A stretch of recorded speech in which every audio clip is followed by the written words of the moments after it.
اگر سچ سب بولنا شروع کر دیں تو سچ بہت کڑوا ہے، سچ کوئی بولتا ہی نہیں ہے۔ نہیں، میں تو بولنے کی کوشش ہمیشہ رہتی ہے۔ شروع ہوئی وہاں سے، الیکشن آپ نے کرانا ہے، ہم نے نہیں کرانا ہے۔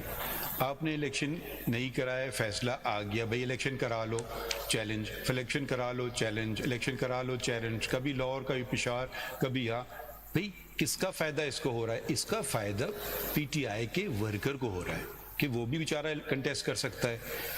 پاکستان میں ایک بہت رواج رہا ہے، اچھا برا میں اس پہ کمنٹ نہیں کروں گا، آج اس پارٹی میں کل اس پارٹی میں، جو اصلی کمیٹڈ لوگ ہیں جو پارٹیز میں رہتے ہیں وہ بیچارے تو اوپر آ ہی نہیں سکتے نا، وہ بس شخصیاتی میں ہو جاتی ہیں تقسیم، ٹھیک ہے؟ تو وہ اگر آپ جمہوریت کی بات کریں تو پھر پوری فل انڈائلیوٹڈ جمہوریت کی بات کریں، جس کا آغاز ہوتا ہے سیاسی جماعت سے۔ سیاسی جماعت اگر میں کل بنا لوں میری نہیں ہوگی، وہ پبلک کی ہو جائے گی، یا تو میں ون ممبر پارٹی بنا لوں پھر وہ میری رہے گی۔ اگر میں پبلک کو اس میں انٹروڈیوس کرتا ہوں پھر ان کا حق ہے کہ وہ آ کے الیکشن لڑیں، ناٹ پبلک، میرے اپنے ممبران۔ یہ میں جنرل پبلک کی بات نہیں کر رہا ہوں، یہ میں کر رہا ہوں جو ممبران ہیں پولیٹیکل پارٹی کے۔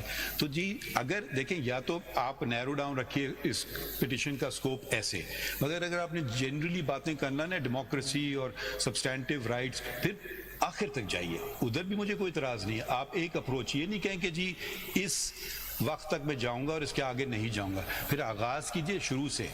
پھر یہ نہ اس زمانے میں الیکشن کمیشن اور یہ اور وہ اور اسٹیبلشمنٹ وغیرہ، وہ باتوں میں آپ نہیں جائیں، وہ آپ ہم سے زیادہ بہتر جانتے ہیں کہ کیا ہو رہا تھا۔ تو وہ کون آرڈر کر رہا تھا؟ انہوں نے کہا جی مجھے سال دے دیں، سال دے دیا۔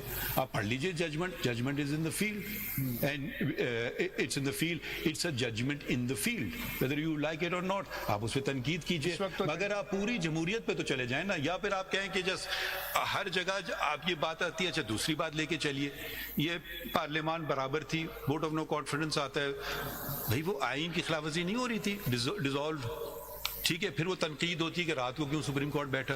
پھر supreme court is the guardian of the constitution, رات کو کیا، رات کو 2 بجے ہر رات بیٹھے اگر وہ پروٹیکٹ کر رہا ہے کانسٹیٹیوشن کو۔ تو دیکھیے پھر جمہوریت پہ کریں تو جمہوریت کی بات کریں، پوری کریں، یہ عادی نہیں کہ جی یہ بس میرے لیے تک ہے، میں اس بات پہ نہیں جا رہا تھا، مگر کیونکہ آپ نے اس باتوں کو چھیڑ دیا ہے پھر پوری بات کیجیے، پھر رکیے نہیں۔ اتنا تو آپ فیئر ہوتے ہیں ہمیشہ، آج آپ اتنا فیئر ہمیں بن کے دکھا دیجیے۔ I did not discuss the 13 January judgment. I only referred to that as a fact, sir. Faisal اس پہ ریویو پینڈنگ ہے، اگر ساری چیزیں یہیں ڈسکس کرنی ہے تو پھر ریویو بھی میں صرف فیکٹس والی بات کر رہا تھا، یہ with great respect، فیکٹس والی بات کر رہا تھا۔ چلیں آگے بڑھیں، سبمیشنز جو آپ کے سبمیشنز ہیں وہ with great respect، چلیں آگے بڑھیے، پلیز بڑھیے نا آگے۔ اگر سچ سب بولنا شروع کر دیں تو سچ بہت کڑوا ہے، سچ کوئی بولتا ہی نہیں ہے۔ نہیں، میں تو بولنے کی کوشش ہمیشہ رہتی ہے، ہر کوئی نہ بولے، میں اس کا ذمہ دار نہیں ہوں۔ آگے چلیں مسٹر فیصل۔ آپ کے سبمیشن سے 2 منٹ پہلے ذرا ایک چیز ہے کہ ایک بات پہ I am 100% in agreement with justice Munib کہ یہ بیسک جو فارم تھا وہ کل سے میری آرگومنٹس ہے کہ وہ basic form P T I کی طرف سے جمع کیے تھے، یہ پی ٹی آئی کے کینڈیڈیٹ تھے۔ اب جب وہ پی ٹی آئی کے کینڈیڈیٹ تھے تو ہماری 5 ممبر بینچ کی ججمنٹ ہے 63A پہ، جس میں ہم نے ڈکلیئر کیا کہ whosoever switch from one party to another party